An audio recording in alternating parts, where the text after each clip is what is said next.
Hello friends, जय माता दी। कैसे हैं आप सब। जेठ का महीना है और जैसे ही जेठ माह के कृष्ण पक्ष की अमावस्या तिथि आने लगती है, जो सुहागन स्त्रियां होती है उनका दिल धड़कने लगता है, क्योंकि करवा चौथ की भांति ही देश में बहुत धूमधाम से मनाया जाने वाला करवा चौथ की भांति ही वट सावित्री का व्रत आता है। साथ ही साथ जो भी शनि भक्त होते हैं उनके लिए विशेष दिन होता है, क्योंकि शनि जयंती भी इसी दिन मनाया जाता है और सुहागनें अपने पति की लंबी आयु और संतान के उज्जवल भविष्य के लिए वट सावित्री का इस दिन व्रत रखती हैं, पूजा अर्चना करती हैं। पूर्णिमा तिथि को ही जेठ माह का समापन होता है और जेठ का महीना अपने आप में बहुत सारे, सिर्फ ये ही नहीं, बहुत सारे खास पर्व लेकर के आता है। इस माह में ही अचला एकादशी, निर्जला एकादशी, गंगा दशहरा, वट सावित्री की पूजा, शनि जयंती जैसे महान पर्व और व्रत मनाए जाते हैं। इस जेठ पूर्णिमा के दिन संत कबीर जयंती, रानी दुर्गावती का बलिदान दिवस भी मनाया जाता है। आजकल स्त्रियां इस व्रत को एक ही दिन करती है, लेकिन नियम अनुसार कृष्ण पक्ष की त्रयोदशी तिथि से लेकर अमावस्या तक और जेठ माह की शुक्ल पक्ष की त्रयोदशी से पूर्णिमा तक इस व्रत को करना चाहिए। इस व्रत को लेकर तिथि को भी भिन्न भिन्न मत है। स्कंद पुराण और भविष्य उत्तर पुराण के अनुसार जेठ माह के शुक्ल पक्ष की पूर्णिमा को ये व्रत करने का विधान आता है। वहीं निर्णय अमृत आदि के अनुसार जेठ माह की अमावस्या को इस व्रत को करने की बात कही गई है। जो भी है, वट सावित्री के दिन व्रत को पति की लंबी उम्र के लिए रखा जाता है, तो आप किसी भी दिन कीजिए, जो आपके फैमिली का ट्रेडिशन है उस दिन कीजिए। इस दिन विशेष रूप से बरगद के पेड़ की पूजा करी जाती है। वट सावित्री व्रत सौभाग्य को देता है और बहुत ही महत्वपूर्ण है। हर महिला को इसे बड़े ही चाव और विश्वास के साथ रखना चाहिए, इससे अखंड सौभाग्य की प्राप्ति होती है।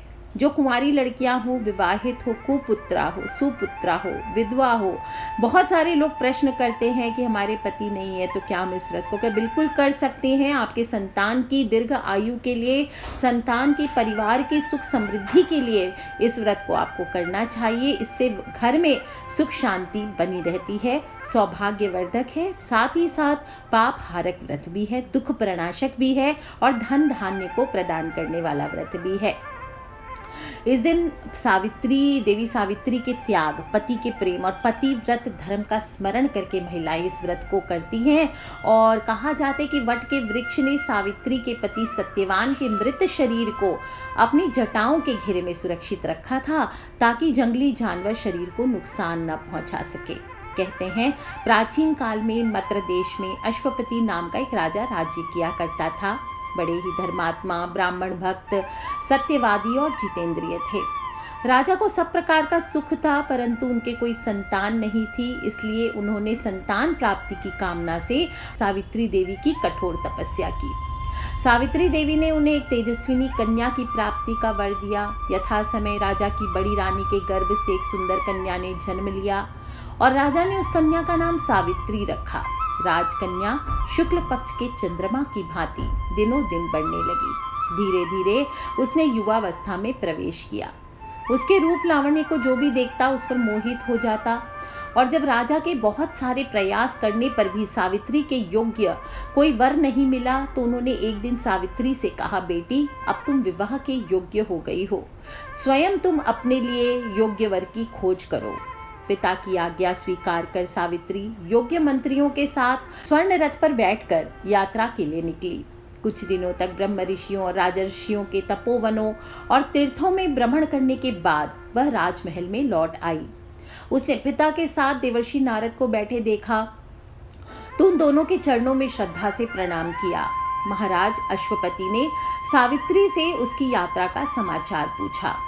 सावित्री ने कहा, पिताजी, तपोवन में अपने माता पिता के साथ निवास कर रहे धुमत सिंह के पुत्र सत्यवान सर्वथा मेरे योग्य हैं, अतः मैंने मन में उन्हीं को अपना पति चुन लिया है। नारद जी सहसा चौंक उठे और बोले, राजन, सावित्री ने बहुत बड़ी भूल कर दी है। सत्यवान के पिता शत्रुओं के द्वारा राज्य से वंचित कर दिए गए हैं और वन में तपस्वी जीवन व्यतीत कर रहे हैं, अंधे हो चुके हैं। सबसे बड़ी कमी यह है कि सत्यवान की आयु अब केवल 1 वर्ष की ही शेष है। नारद जी की बात सुनकर राजा अश्वपति व्यग्र हो गए। उन्होंने सावित्री से कहा, बेटी अब तुम फिर से यात्रा करो और किसी दूसरे योग्य वर का वरण करो। सावित्री सती थी। उसने दृढ़ता से कहा, पिताजी सत्यवान चाहे अल्प आयु हो या दीर्घ आयु, अब तो वही मेरे पति हैं। जब मैंने एक बार उन्हें अपना पति स्वीकार कर लिया तो मैं दूसरे पुरुष का वरण कैसे कर सकती हूँ। सावित्री का निश्चय दृढ़ जानकर महाराज अश्वपति ने उसके विवाह सत्यवान से कर दिया। धीरे धीरे समय आ पहुंचा जिसमें सत्यवान की मृत्यु निश्चित थी। सावित्री ने उसके 4 दिन पहले से ही निराहार व्रत रखना शुरू कर दिया। पति और सास ससुर की आज्ञा से सावित्री भी उस दिन पति के साथ जंगल में फल फूल और लकड़ी लेने के लिए गई। अचानक वृक्ष से लकड़ी काटते समय सत्यवान के सिर में भयंकर दर्द होने लगा और वह पेड़ से नीचे उतरकर पत्नी की गोद में लेट गया। उस समय सावित्री को लाल वस्त्र पहने भयंकर आकृति वाला एक पुरुष दिखाई पड़ा। वह साक्षात यमराज थे। उन्होंने सावित्री से कहा, तू पतिव्रता है, तेरे पति की आयु समाप्त हो गई है, मैं इसे लेने आया हूँ। इतना कहकर यमराज ने सत्यवान के शरीर से सूक्ष्म जीव को निकाला और उसे लेकर दक्षिण दिशा की ओर चल दिए। सावित्री भी उनके पीछे पीछे चल दी। उन्हें आता देखकर यमराज ने कहा, हे पतिव्रता नारी, पृथ्वी तक ही पत्नी अपने पति का साथ देती है, अब तुम वापस लौट जाओ।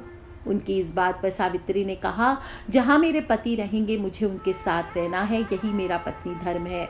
यमराज ने उसे बहुत दैवीय विधान समझाया, परंतु वो नहीं मानी और पीछे पीछे चलती रही। तब उसकी निष्ठा और पति परायणता को देखकर यमराज बोला, पति के प्राण तो नहीं लौटा सकता, तुम कोई वर मांग लो।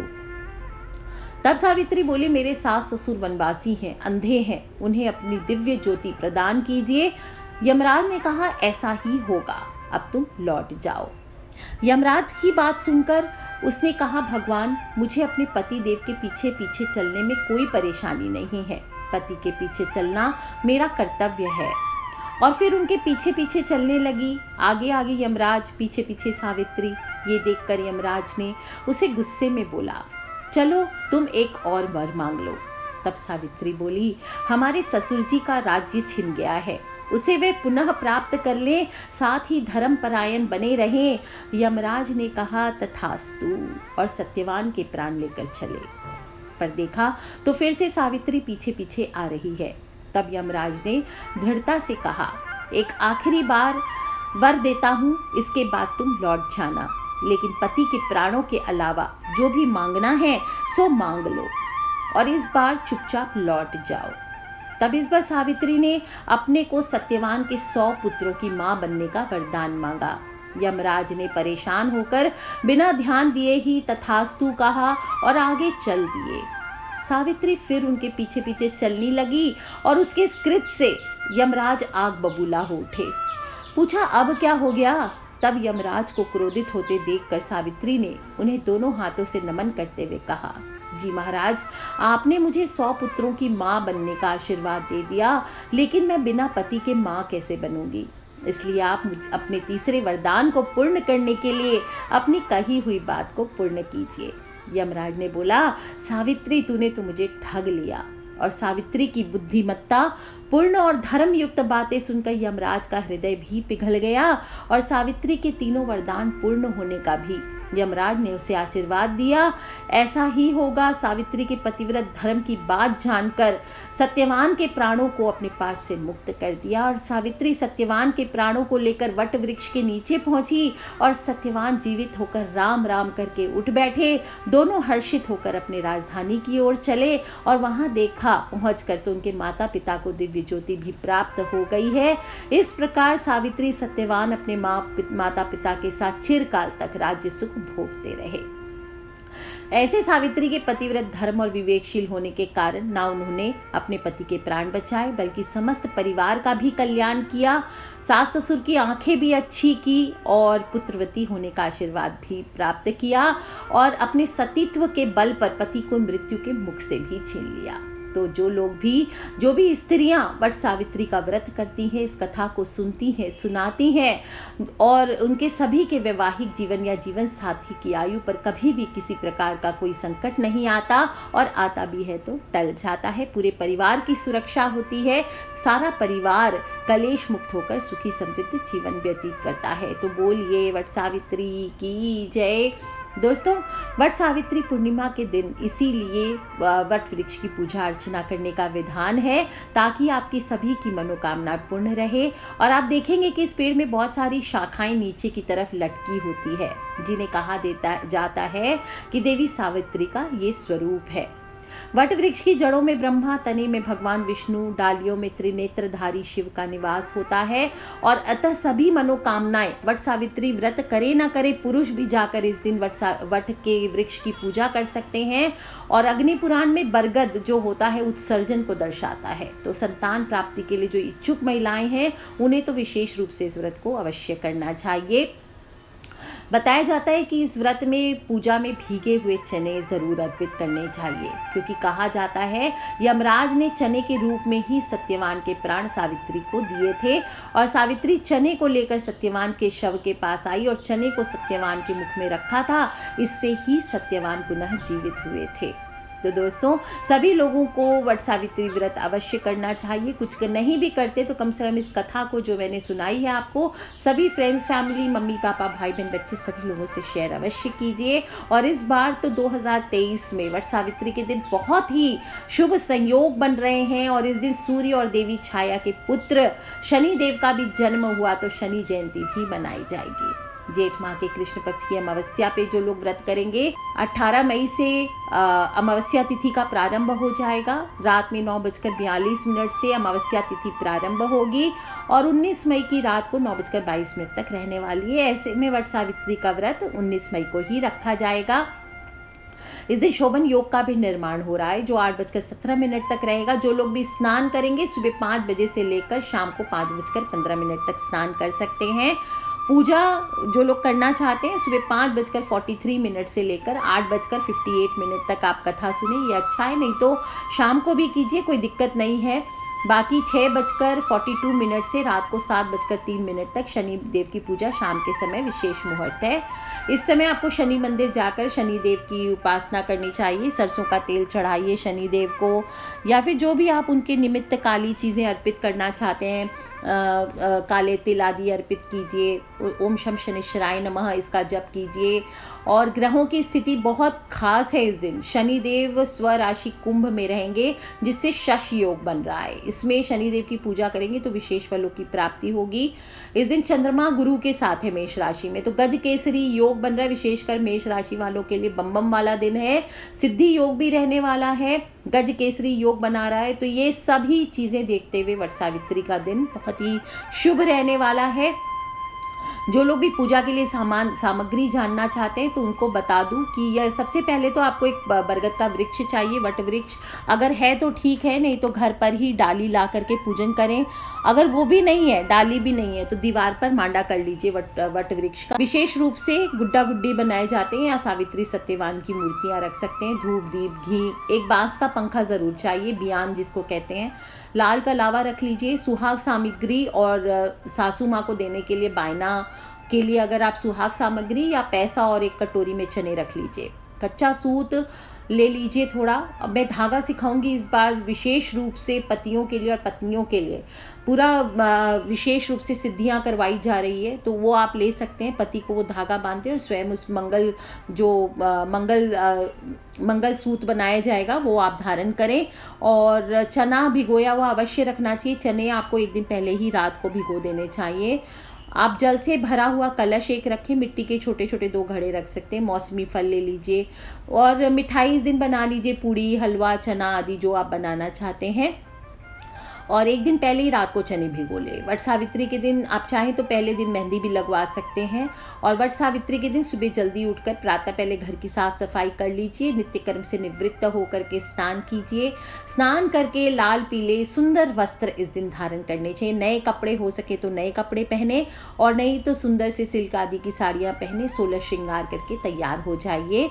पूरे घर में पवित्र जल, गंगा जल हो, गौमूत्र हो, इसका छिड़काव कीजिए और सूर्य देवता की पूजा कीजिए। 1 लोटा जल पितृदेव के निमित्त दक्षिणमुखी होकर के दीजिए। इसके बाद 2 टोकरी आपको, या टोकरी नहीं है तो थाली में सजा लीजिए। पहली टोकरी में या पहली थाली में सप्तधान्य भरना चाहिए और ब्रह्मा जी की प्रतिमा स्थापित करना चाहिए। ब्रह्मा जी और सावित्री, ठीक है, सत्यवान, सावित्री सत्यवान, इनकी मूर्तियां स्थापित की जाती है। आप चाहें तो, आपके पास मूर्तियां हैं तो मूर्तियां स्थापित कीजिए, नहीं तो छोटे छोटे मिट्टी के गुड्डे बना लीजिए। इसके बाद आपको दूसरी टोकरी सजानी है। उसमें आप रोली, मोली, फूल, जो भी पूजा का सामान है, 5 प्रकार की मिठाई, पान के पत्ते, धूप, दीप, देसी घी का दिया जलाना चाहिए। जो भी पंखा वगैरह लिया है आपने, और इस तरह से सारा श्रृंगार आदि का सामान आप रख लीजिए। अब आप बरगद के पेड़ के नीचे चले जाइए और टोकरी को वट वृक्ष के नीचे ले जाकर रख दीजिए, या थाली जो भी है आपकी, और सबसे पहले वृक्ष के जड़ में आपको जल अर्पित करना चाहिए। बोलिए, अवैधव्यम च सौभाग्यम देहि त्वम मम सुव्रते पुत्रान पौत्रांश सौख्यम च गृहाणा अर्घ्यम नमोस्तुते। फिर से बोल देती हूँ, अवैधव्यम च सौभाग्यम देहि त्वम मम सुव्रते पुत्रान पौत्रांश सौख्यम च गृहाणा अर्घ्यम नमोस्तुते। इस प्रकार से आपको जल अर्पित करते हुए बोलने चाहिए। जिन कन्याओं की शादी में रुकावट ज़्यादा आ रही है, या जिन स्त्रियों के पति आपको प्यार नहीं करते हैं, डिवोर्स तक की नौबत आ गई है, संतान संबंधी समस्याएं हैं, तो आपको कच्चा दूध चढ़ाना चाहिए साथ में।